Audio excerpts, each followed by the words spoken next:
This story is all about three words: detained, engaged, and deranged. After all, love makes you do crazy things. A North Carolina man named Shane Archie recently proposed to his girlfriend. He wanted to lock his partner down after pretending to get locked up. Archie decided to host a birthday party for his girlfriend. But he had much more than just cake planned. He walked up to the backyard party with his hands handcuffed behind his back. He was followed by a bigger man who looked like he was wearing a gun and a badge. Basically, someone pretending to be a police officer. Obviously, his girlfriend was shocked. She thought Archie was being arrested. When the chaos escalated, Archie pulled out a ring from his pocket, freed his hands, and asked his girlfriend to marry him. The girlfriend was shocked, to say the least. But eventually, she said yes. The proposal was certainly dramatic and imaginative. But it's half as outrageous as many other proposals. In 2011, a Chinese man asked his girlfriend to marry him with a bizarre stunt. It involved 48 of his friends dressed as carrots. In 2012, a wealthy Russian businessman faked his own death before proposing to his girlfriend. Doesn't that make the usual down-on-one-knee stuff sound too basic? But testing if death does pull a couple apart may be taking it too far.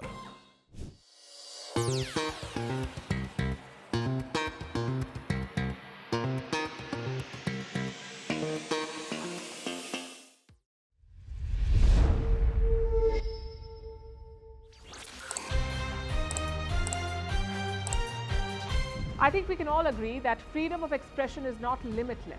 Your words have consequences, your actions have fallouts. So the line must be drawn somewhere. The only question is where.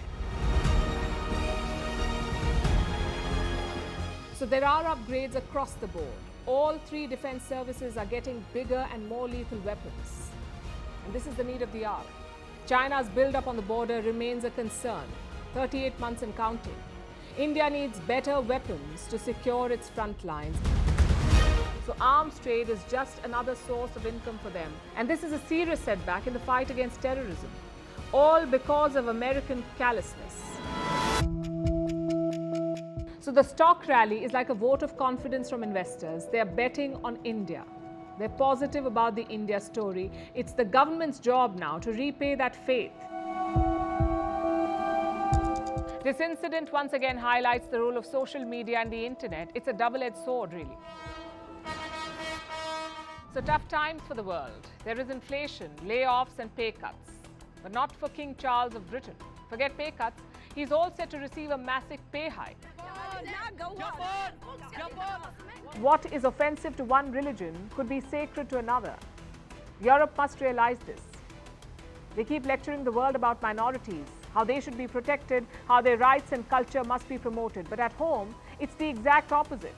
People are burning the holy book of your minority group. And what is your response? You say it's freedom of expression.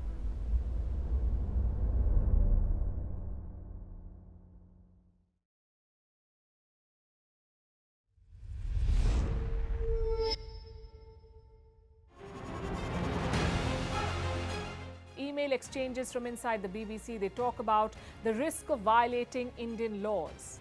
It's easier to rake up the freedom of speech debate, but does it give anyone a free pass to knowingly violate the law?